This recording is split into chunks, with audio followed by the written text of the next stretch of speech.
求主此刻安静我们的心，让我们可以透过今天的礼拜，将所有的荣耀都归给你，并且领受您赐给我们话语的祝福。求主让我们用专注的灵、敬虔的心来领受这样的恩典。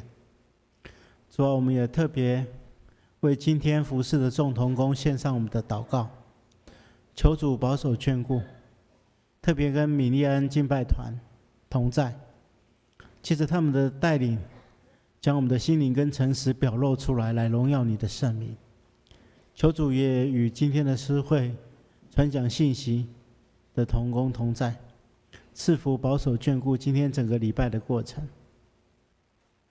也求主保守眷顾教会当中所有的肢体，我们特别为肢体当中有失去亲人朋友的弟兄姐妹献上我们的祷告，求主亲自安慰，并且带来永生的盼望在我们心中。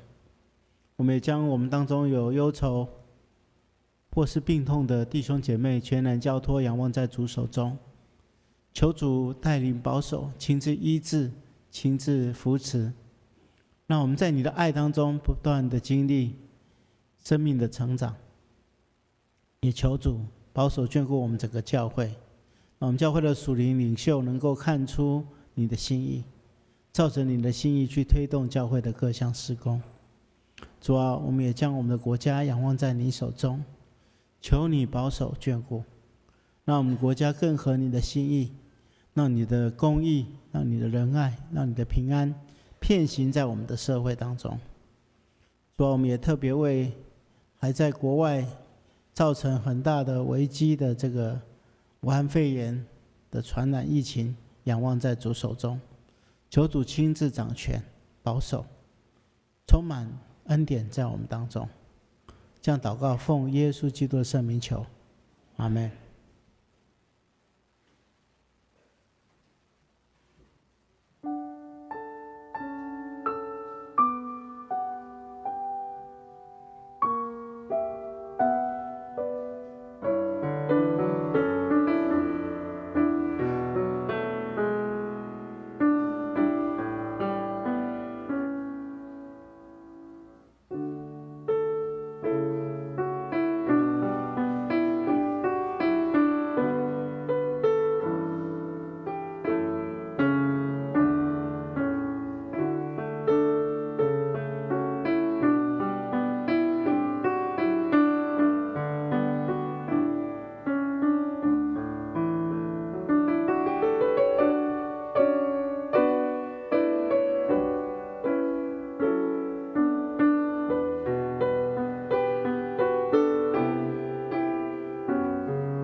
亲爱的弟兄姐妹，大家平安。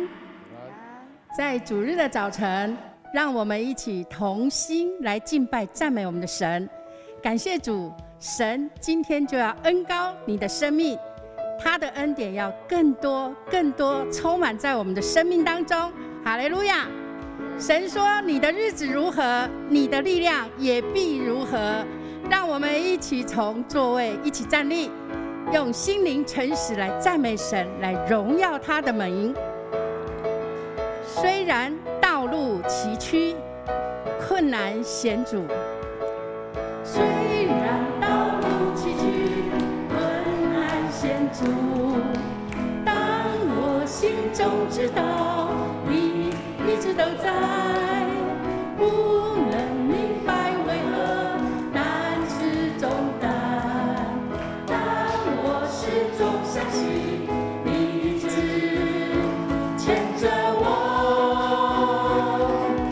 大山为我挪开，大海涌出来，我要大声宣告耶稣你一直都在，你手上的钉痕彰显十架大爱，我要大声宣告耶稣你一直都在。虽然道路崎岖，虽然道路崎岖，困难险阻，但我心中知道你一直都在，不能明白为何担是重担，但我始终相信你一直牵着我，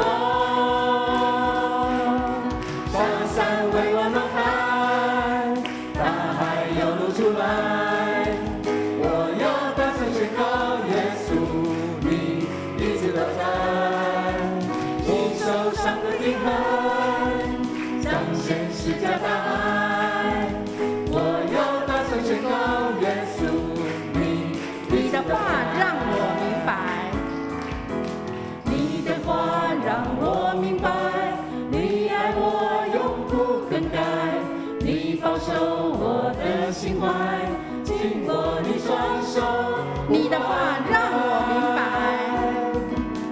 你的话让我明白，你爱我永不更改，你保守我的心怀，经过你双手，大山为我挪开，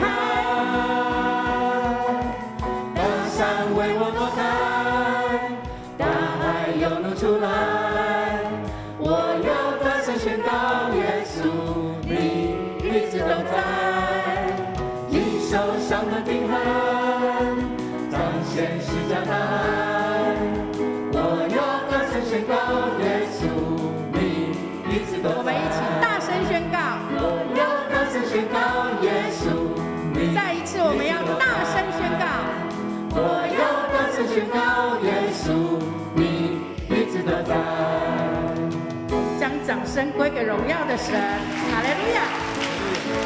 感谢神，耶稣一直都在我们的生命里面，永远不离开。是的，神不可测透的爱，长阔高深，永远不变。他的爱和信实何其的广大，让我们用渴慕的心来到神的面前，献上我们的敬拜，并更深的来经历他丰盛的恩典。愿神赐下恩膏与我们，带我们同行。我属于你，你是我永远的福分。我属于你，你是我永远的福分。只想日夜在你殿中献上敬拜，宁静在你的荣美，世上一切别来来，除你以外，我还能有谁？我属于你，你是我永远的福分。只想日夜在你殿中献上敬拜。在你的柔美，世上一切变黯淡，除你以外，我还能有谁？能不能就让我留在你的同在里？能不能赐我力量，让我更多爱你？我哪都不想去，只想日夜在你殿中献上敬拜，全心全意来爱你。我属于你，我属于你，你是我永远的福分。只想日夜在你殿中献上敬拜，定睛在你的柔美，世上一切变黯淡，除你以外，我还能有谁？能不能就让我留在你的同在里？能不能赐我力量，让我更多爱你？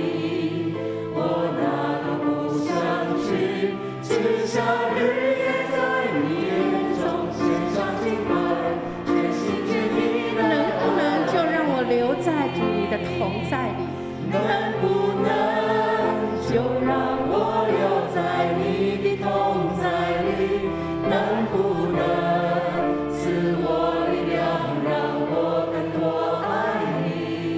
我哪都不想去，只想日夜在你眼中献上敬拜，全心全意主啊，我只想日夜在你殿中。我哪都不想去，只想日夜在你殿中献上敬拜，全心全意来我爱。哪都不想去，我哪都不想去，只想日夜在你殿中献上敬拜，全心全意献上敬拜，献上敬拜，全心全意来爱你。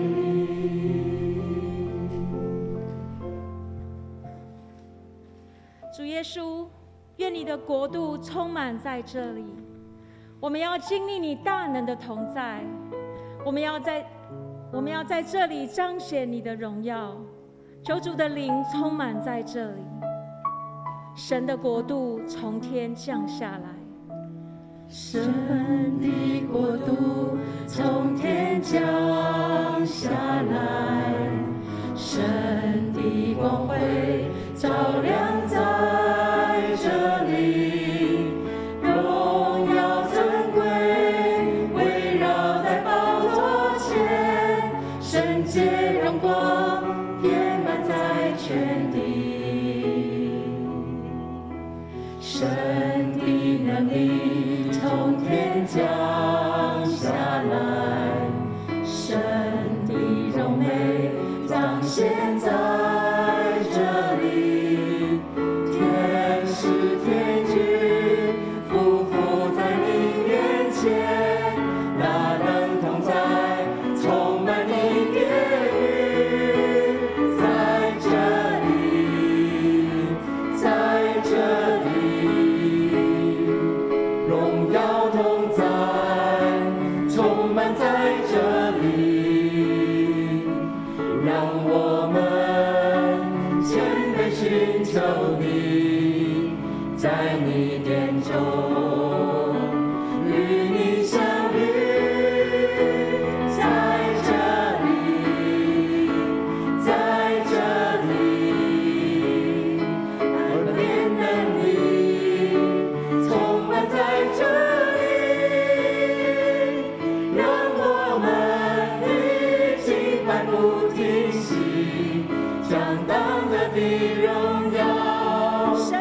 求你，在你殿中与你相遇，在这里，在这里，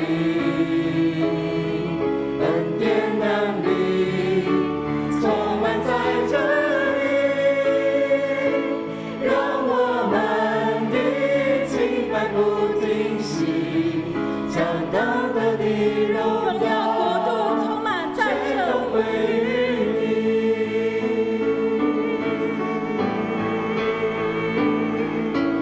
荣耀国度充满在这里，大能同在充满在这里，尊贵荣耀充满在这里，圣洁荣光荣耀国度充满在这里，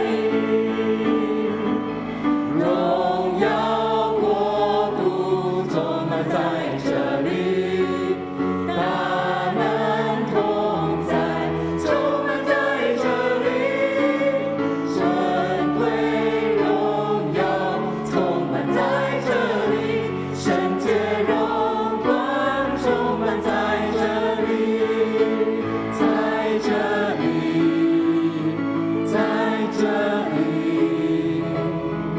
荣耀同在，充满在这里，让我们谦卑寻求你，在你殿中与你相遇，在这里，在这里，恩典能力充满在这里，让我们的敬拜不停息，将当得的让我们的敬拜不停息。全都归于你，让我们的敬拜不停息，将当得的荣耀全都归于你。我们一起低头来祷告。主耶稣，你的宝座在天上，你明白我们一切的软弱担忧，你大能的手臂带领我们经历你的同在。以弗所书6章10节说，我们要靠着主，依赖他的大能大力，做刚强的人。主耶稣，我们愿意降服在你面前，愿你的灵时时充满我们，更新我们，寻求你美好的旨意。我们的祷告不完全，我们要用你教导的主祷文，同心开口祷告。在天上的父，愿人都尊你的名为圣，愿你的国降临，愿你的旨意行在地上，如同行在天上。我们日用的饮食，今日赐给我们，免我们的债，如同我们免了人的债，不叫我们遇见试探，救我们脱离凶恶。因为国度、权柄、荣耀，全是你的，直到永远。阿们。弟兄姐妹，请坐下。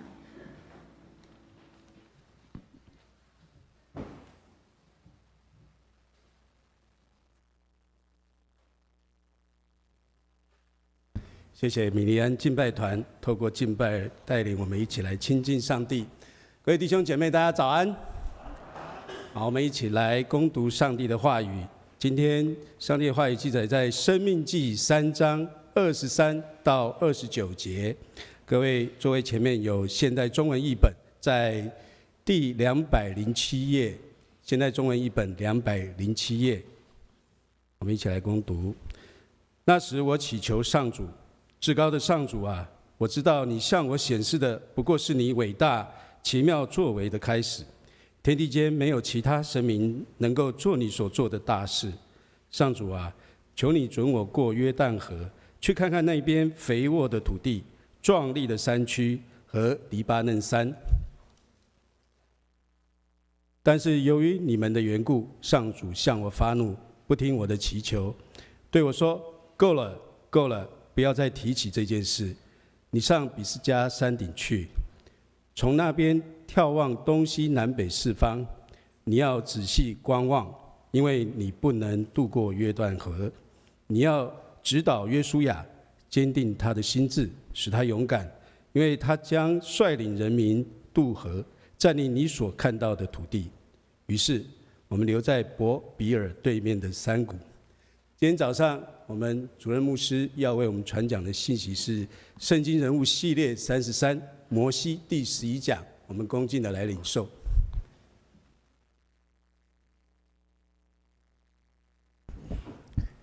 弟兄姐妹，大家平安。今天我们要继续来看摩西的故事。前几天我遇到一个人，他跟我聊天，聊到一半，他突然问我说：“牧师啊，你摩西已经讲那么多讲了，已经讲了3个多月了，那到底摩西什么时候才会死啊？”好，那今天我们就要开始讲他的死亡。但是他是一个伟大的人物，不会这么简单就死了，所以我们要分几次来分享。所以我们今天来讲摩西的死亡的第1讲。那在领受上帝的话语之前，我们同心来祷告。亲爱的主，我们感谢赞美你的恩典，你的话语充满奇妙的力量，可以洁净、更新、改变我们的心怀意念。主啊，我们恳求您此刻差遣圣灵运行在我们心中，让我们有智慧能够明白你的话语，并且求你用你的灵唤起我们属灵的心智，让我们真正能够明白你话语的奥秘。也求主透过圣灵的激励，让我们充满信心、爱心，将你的话语实践出来，让你的名得着荣耀，让我们领受祝福。我们此刻这样恳求主，求主帮助我们，奉耶稣基督的名祷告，阿们。我们知道每一个人都必须要面对死亡，圣经当中的人物也不例外，除了少数几位，譬如说在创世纪第5章的以诺，还有在列王记所记载的先知以利亚，他们的死亡，他们的离开人世是很特别的，他们是被上帝接走了。那其余的人，不论多么受上帝重用，都难免一死，必须要面对死亡，就像我们每一个人一样，我们每一个人都必须要面对死亡。但是摩西的死非常特别，非常罕见。圣经告诉我们说，摩西死的时候120岁，仍然强健，视力很好。所以我们知道他可能不是因为生病或是其他原因自然死亡的，他是按着神的命定，照着神的时间，在神指定的地点结束他的生命，所以他是很特别的。但是我们发现在摩西死之前，他跟上帝做了一个祈求，那这个祈求上帝没有应允。那有关于摩西的死，我们下一次也会提到。摩西的死大概是记载在申命记34章1到8节。他说，上主的仆人摩西死在摩押地，正如上主所说的，上主把他埋在伯比尔城对面的摩押山谷，直到今天没有人知道他埋葬的地方，没有人知道摩西被埋在什么地方。那这个下一次我们会做解释。今天我们先读第3章的23到29节。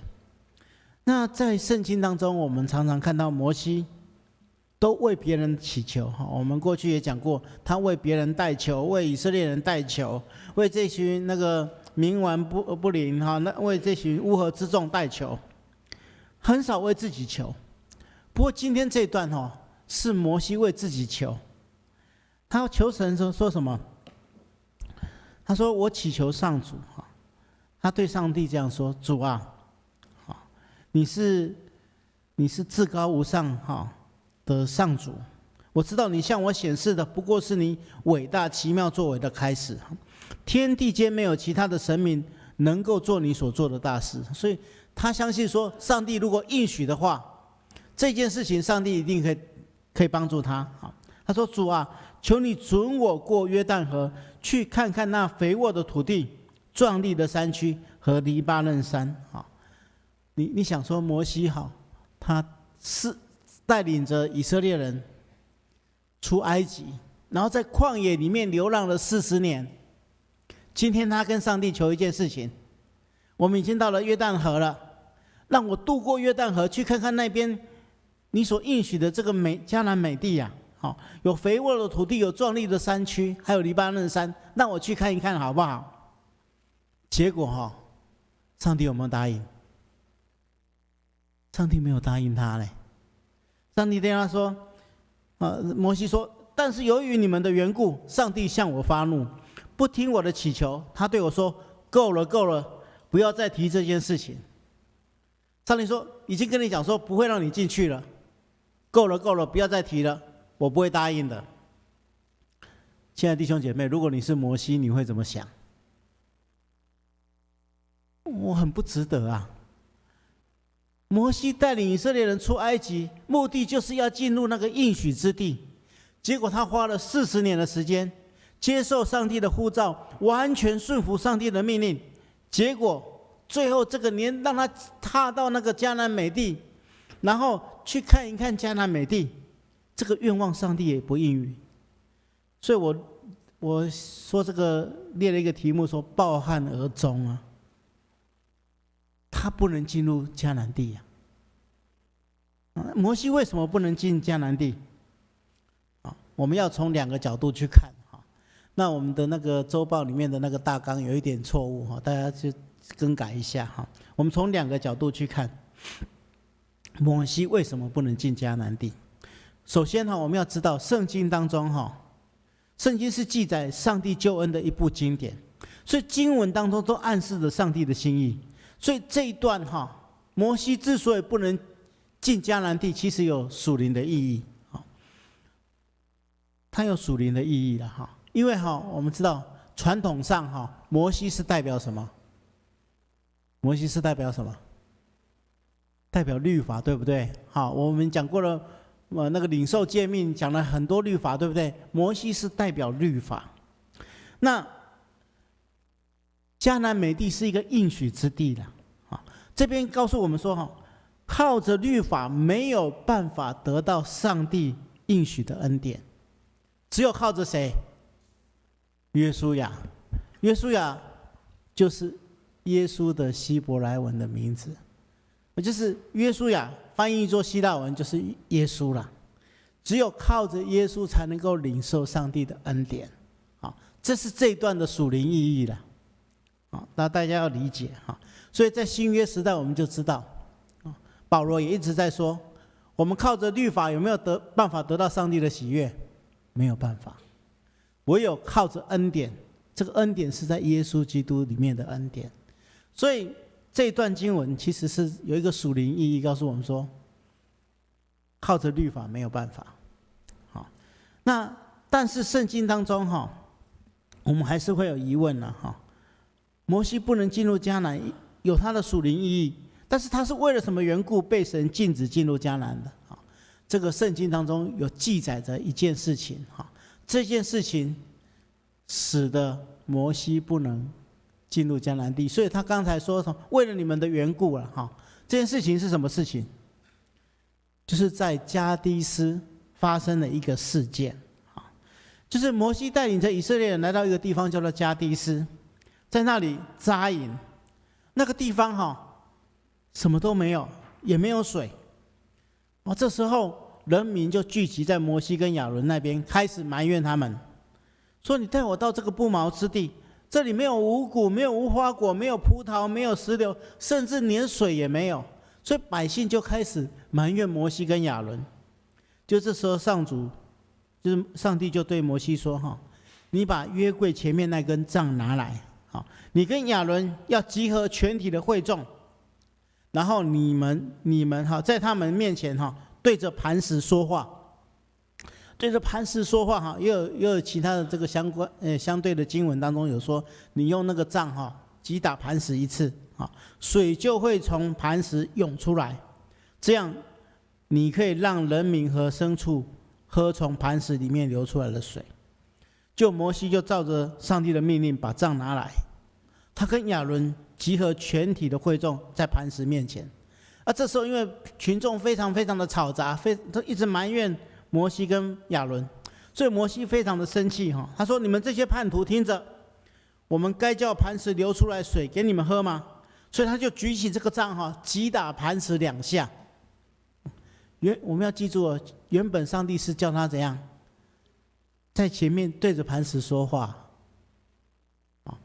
结果他击打了2下，就这时候有很大的一股水涌出来，会众跟牲畜都喝了。可是因为发生了这件事情哈，上帝就对着摩西生气哈，他责备摩西跟亚伦说：“因为你们在以色列面前没有足够的信心啊，原本叫你用喊的就好了，就你还用杖去击打哈，没有足够的信心承认我神圣的大能，所以你们不能领他们进入我应许赐给他们的土地啊。”所以在这边摩西犯了2个错误：第一个，没有足够的信心；第二，没有尊主为大。哇，这下子代价就很大了。他一生服侍主，一生带领以色列人出埃及，结果功亏一篑。所以在诗篇106篇的32节说，他们在米利巴水，又叫耶和华发怒，甚至摩西也受了亏损，是因他们惹动他的灵。摩西用嘴说了急躁的话，所以摩西在这边生气哈。其实我们今天看起来哈，他好像不是犯了很大的错误，但是上帝却用这个看似很重的处罚来对待摩西。而且我们刚才所读的第一段经文，就是文贤执事带我们一起读的那段经文，上帝怎样还把摩西带到毕斯加山顶去，让他向西向北向南向东举目观看，说这个就是迦南地，但是你看得到吃不到啊，你过不去，你没有办法去啊。所以有时候我们实在想不透，摩西所犯这个错误哈，真的需要上帝这样对他吗？如果我是摩西，我会怎么样？上帝为什么要这样做？摩西跟随上帝，服侍上帝40年，今天因为我认为这件事是件小事，结果受到这么严重的处罚，这不知道上帝的意思到底是怎么样。那牧师想了很久哈，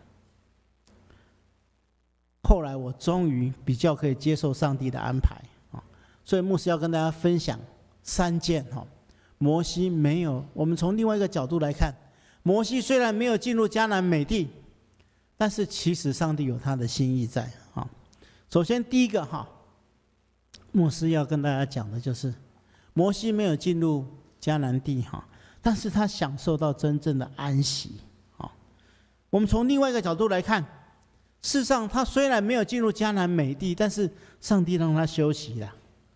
他的后半生为了以色列人这群常常抱怨的乌合之众费尽心力。如果再由他带领以色列进入迦南地，他还必须要，迦南地虽然是承受牛奶与蜜之地，可是怎样还是必须要征战呢？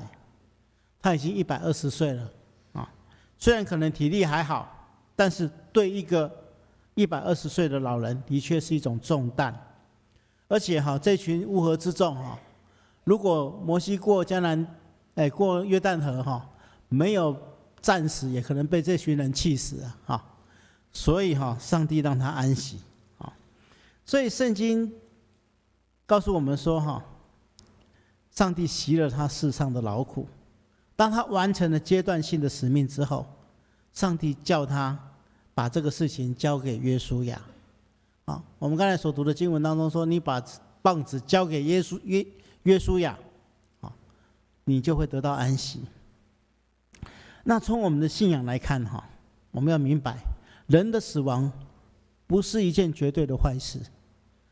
当然如果没有永生，死了当然不是好事，因为死了必须要面对审判。但是如果你有了永生的确据，死亡倒是永生的开始，这是我们要明白的。上帝没有让摩西进入迦南美地，让他继续征战，对摩西来说也许是一件好事。所以我们常常说死亡，上帝透过肉体的死亡让我们得到完全的医治，并且让我们得着真正的安息，这是我们要理解的。第二件事情，我们要来看，从另外一个角度来看，摩西没有进入上帝所应许之地，事实上，我们要理解，我们想一想，这好像也没什么。摩西在旷野当中40年，时时与上帝同行，我觉得这个是最大的恩典。这种经验已经胜过去承受迦南地的产业。我们要理解，圣经当中有一句话，在诗篇16篇的第5节说：耶和华是我的产业，是我杯中的分。这句经文是谁写的？是大卫写的。是大卫被扫罗追杀，在亚弗的旷野当中，他躲来躲去的时候，他所有的产业通通被扫罗王没收了，连他自己的太太米甲，扫罗王都把他送给别人改嫁了。他一点都没有任何的产业，一无所有。他躲在山洞里面，不知道自己的未来是什么。就在这个时候，他说什么？耶和华是我的产业，是我杯中的分，是杯中的祝福，是可以享受的。以前大卫可能有很多的牛，很多的羊，是他的产业。他住在皇宫当中，宫殿是他的产业。他有很多的土地，土地是他的产业。他有很多服侍他的仆人，仆人是他的产业。他可能有很多的钱财，钱财是他的产业。现在他一无所有，什么都不是，通通没有了。他只剩下一件事情，就是他发现他的产业都在上帝的手里，耶和华才是他的产业。我们知道以色列人进入迦南地的时候，每一族都有分配土地，只有一个支族叫做利未支派，什么产业也没有，因为上帝告诉他，我就是你们的产业。所以我们要知道，生命最美好的产业乃是上帝与我们同在。圣经这样说，以色列中从来没有像摩西那样的先知，上主曾经面对面跟他说话，这是摩西最大的福分。我深信他此生无憾，比他承受这个地上的产业更宝贵，因为地上的产业有一天都会完完全全失去。那你会说，摩西真的没有产业吗？摩西当然有产业，他的产业在哪里？在天上。所以第三点，牧师要跟大家分享，他去承受天上的产业，胜过地上的迦南。亲爱的弟兄姐妹，我们的信仰告诉我们，地上的产业是暂时的，而天上的产业才是恒久的，才是真实的，是永远不会失去的。这一点我们要真实的清楚。我们来看一段经文，这是在彼得前书的第1章3到4节以及第7节。这段经文告诉我们说，愿颂赞归于我们主耶稣基督的父上帝，他曾照自己的大怜悯，借着耶稣基督从死里复活，重生了我们，叫我们有活泼的盼望，可以得着不能朽坏、不能玷污、不能衰残，为你们存留在天上的基业。第7节说，叫你们的信心既被试验，就比那被火试验能让能坏的金子更显宝贵，可以在耶稣基督显现的时候得着称赞、荣耀跟尊贵。这段经文告诉我们说，这个在天上，我们有一个在天上的基业，这个基业有3个特质。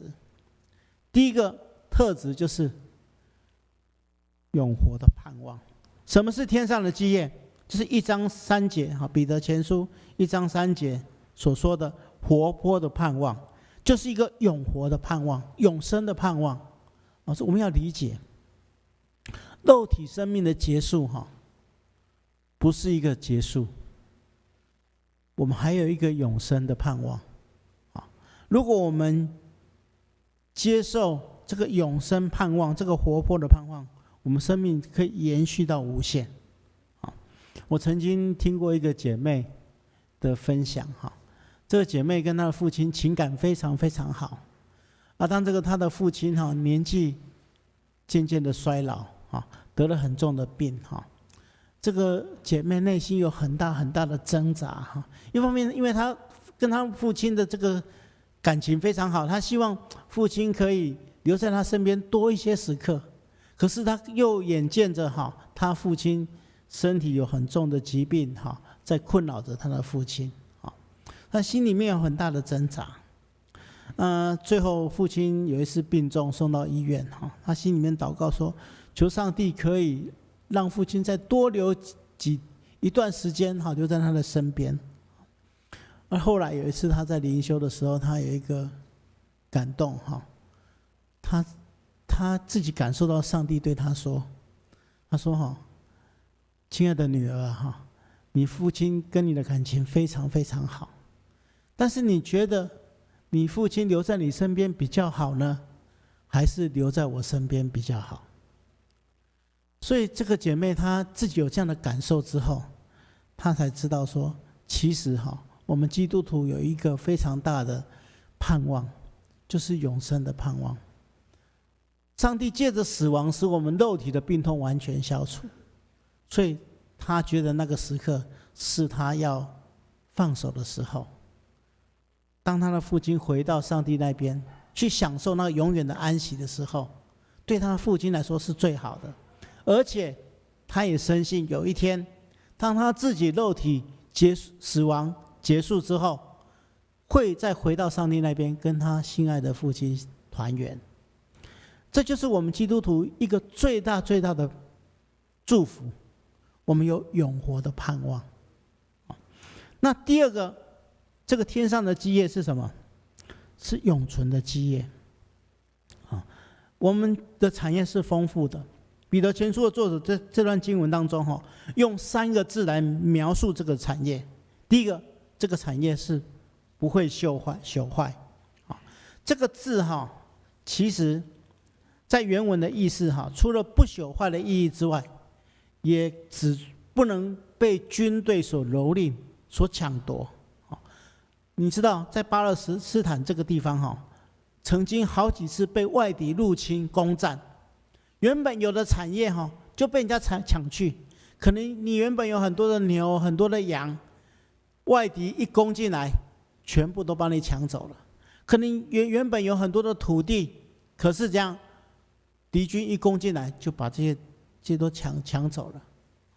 那这个是地上的产业，会被抢走，会被蹂躏。但是天上的基业是不会被抢夺的，是不会朽坏的。这是我们要理解。那耶稣也这样说，他说不要为自己积攒财宝在地上，地上有虫子咬，能锈坏，也有贼挖窟窿来偷。只要积攒你的财宝在天上，天上没有虫子咬，不能锈坏，也没有贼挖窟窿来偷。就是告诉我们说，有2种不同的财宝供我们选择，一种是地上的产业，一种是地上的财宝，另外一种是天上的产业，天上的财宝。地上的财宝不论我们怎么保护，有一天都会失去，但是天上的财宝是永恒的，永远都不会失去。这是我们要理解的。第二个字不能玷污。不能玷污这个意思就是说，被不敬虔的污秽所玷污。我们知道巴勒斯坦曾多次因为敬拜假神而被玷污掉。但是我们在天上的产业不会被玷污，是永恒，是洁净的。第3个，不会衰残。这世上的所有的产业有一天都会离开我们，但是在天上的产业永远不会衰残。所以这个天上的基业是一个永存的基业。最后一个，这个天上的基业有一个非常重要的特质，就是永远的荣耀。就像刚才我们所读的第7节一样，在耶稣基督显现的时候得着称赞、荣耀跟尊贵。所以有一天我们会到天上去。我们在面对复活的耶稣基督的时候，我们因着积存财宝在天上，耶稣会对我们说：忠实又尽忠的仆人啊，一起来享受跟我同席的快乐吧。我们会得着耶稣所给我们的称赞，以及他给我们的荣耀跟尊贵。我们今天比摩西更幸运，上帝的大怜悯借着耶稣基督从死里复活，重生了我们，叫我们有活泼的盼望。我们要把握这个至大的福分，接受耶稣基督，并能承受这属天的基业。那另外，牧师也要鼓励大家，今天是我们教会的宣教主日，我们参与在教会的宣教事工，不论你是为这个事情奉献，或是你实际参与在宣教的工作当中，都是为你积攒财宝在天上的一个很好的方式。牧师希望大家一起来为教会的宣教工作，为上帝国的宣教工作来祷告，来参与，使我们教会真正能够转化成为一个宣教的教会。我们借着这样子，我们领受在天上的基业。愿上帝保守眷顾我们，我们同心来祷告。亲爱的主，我们感谢赞美你的恩典，谢谢您借着你的话语再一次激励我们。主啊，我们知道在世上的产业是暂时的，唯有在天上的基业是永恒的。求主坚定我们的心志，让我们可以借着这个短暂有限但是宝贵的生命，投入在上帝国的宣教当中，借着我们的付出，借着我们的投入，让我们领受您给我们的祝福。奉耶稣基督的名祷告，阿们。好，我们一起用一首诗歌来回应上帝的话语。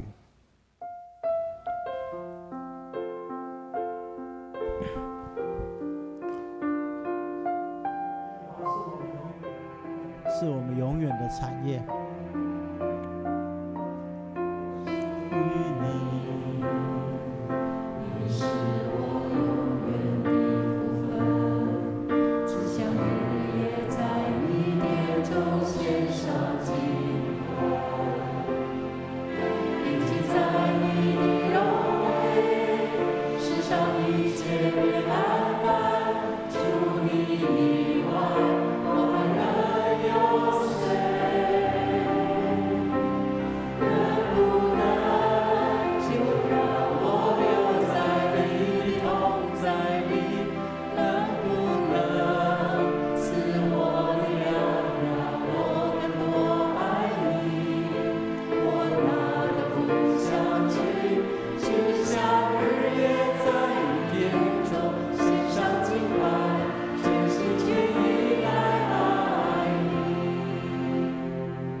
我们这时候在主的里面安静，我们把我们的眼睛闭上。我们感谢赞美神，他透过他的话语来激励我们。上帝赏赐给我们每一个人有宝贵的生命，如果你愿意运用你的生命来领受上帝所赐给我们那个天上的基业，投入我们的生命在上帝国的宣教事工的，如果你愿意这样做的，你可以把你的手举起来，牧师呢要为你来祷告。感谢赞美神。好，我们把手放下来。当然我们当中也许有一些人目前正遇着一些困境，我们在当中有一些人，也许我们目前遇到许多的困难跟挑战，如果你特别需要别人为你祷告的，你也可以在这个时候把你的手举起来，我们的代祷团队的弟兄姐妹会来服侍你。你需要别人为你祷告的，我们前面这边有，这边有，或是你身体有一点病痛，或是你有不能预知的未来在你面前，你需要人家为你祷告的，你把你的手举起来。我们前面这边有姐妹。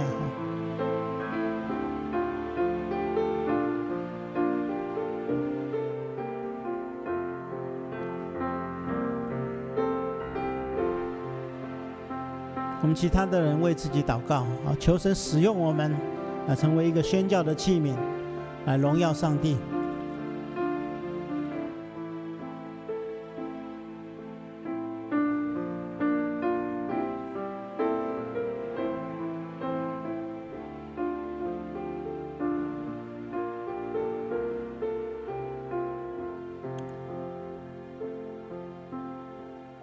我们同心来祷告。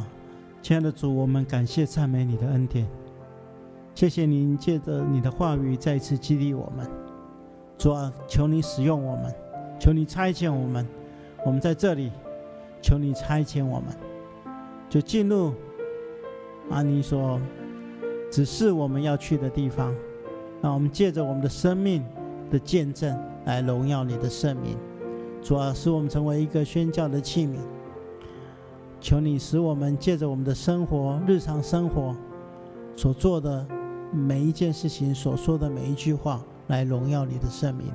我们特别将第一次在你面前举起手这些弟兄姐妹，全然交托在主手中，求你使用他们，成为你宣教的器皿。我们也将第二次在你面前举起手这些弟兄姐妹交托在主手中。主啊，求你加添他们的力量，你的恩典够他们用。求你帮助他们去突破他们生命的困境，也求主引导他们前面的道路。我们这样祷告，奉耶稣基督的圣名求，阿们。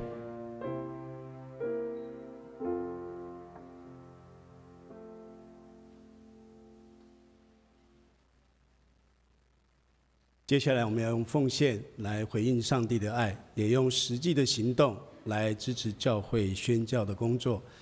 还没有奉献之前，代表双联教会欢迎第一次来到教会的新朋友。如果您还没填写留名卡，请你在座位面前填写，交给我们收奉献的执事或同工，让我们有机会来认识你。同时，我们也欢迎线上的收视的这些新朋友，我们一起来教会来敬拜，我们一起来奉献。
好，我们一起起立，我们来做奉献的祷告。主啊，我在这里，求你差遣我。谢谢主，透过牧师的信息，让我们知道我们将我们的生命、我们的时间、恩赐都交在你手上。现在我们献上微薄的金钱，为你教会事工的使用。我们将祷告祈求，都是奉靠你得胜的名求。阿们。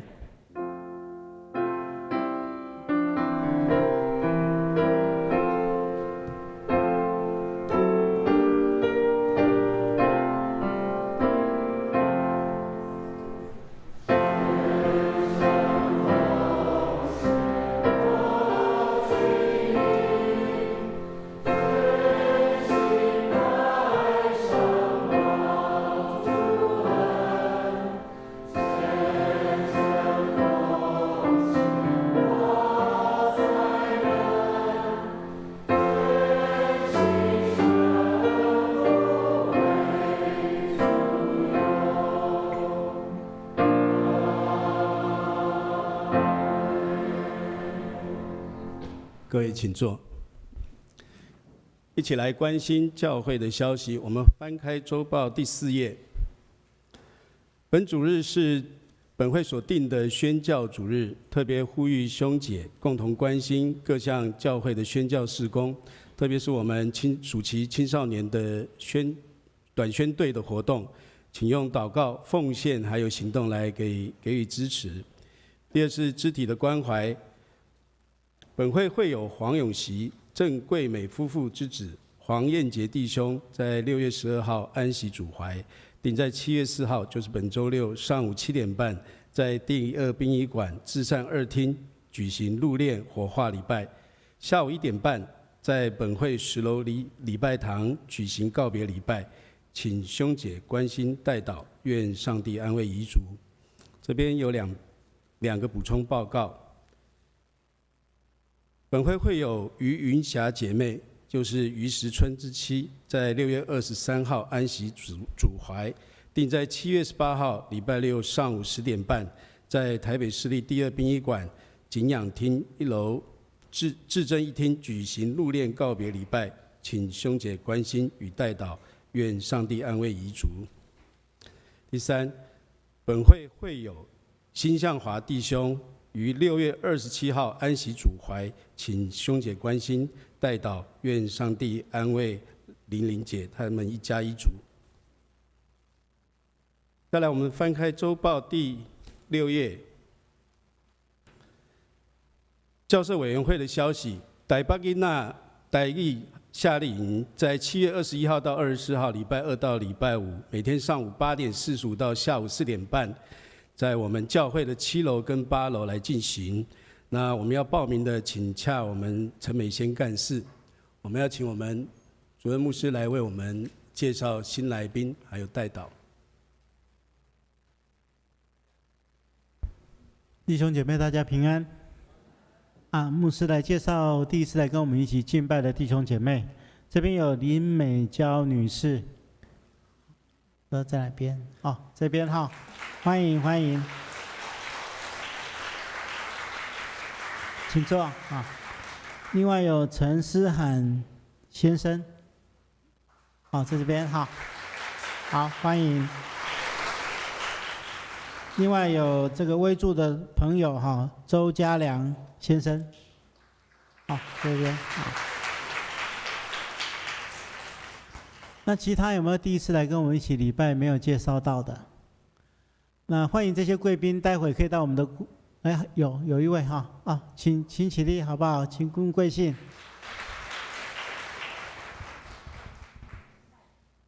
蔡小姐好，我们鼓掌欢迎他们欢迎这些贵宾，待会可以到我们的贵宾室我们做进一步的接待跟介绍。那这时候牧师要带领大家一起来祷告。我们同心来祷告。亲爱的主，我们恳求你与我们同在，求你透过你的恩典扶持帮助我们前进，让我们得到你的保守。我们特别将我们肢体当中有失去亲人朋友的，求主亲自安慰保守，让我们看到永生的盼望。我们也求主让我们当中有心灵忧伤、身体病痛的弟兄姐妹得着医治，得着扶持。我们特别将今天来到我们当中的4位新朋友全然交托仰望在主手中，求主与他们同在，让他们更加认识你，也可以全心信靠你来领受祝福。我们将我们在座所有的弟兄姐妹全然交托仰望，求主保守，奉耶稣基督的名祷告，阿们。好，这时候我们一起起立来唱祝福的歌。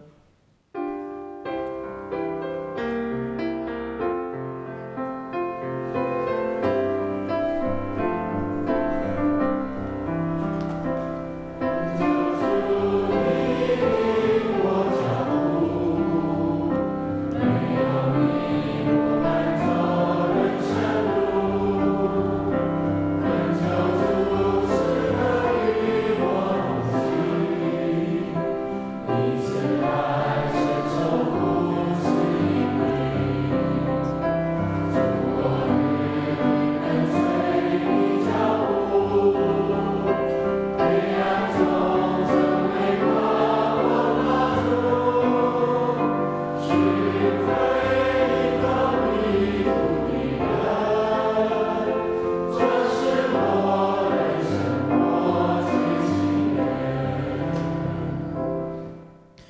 愿主耶稣基督的恩典、天父上帝的慈爱、圣灵的感动、扶持与相通，与你们同在，直到永远。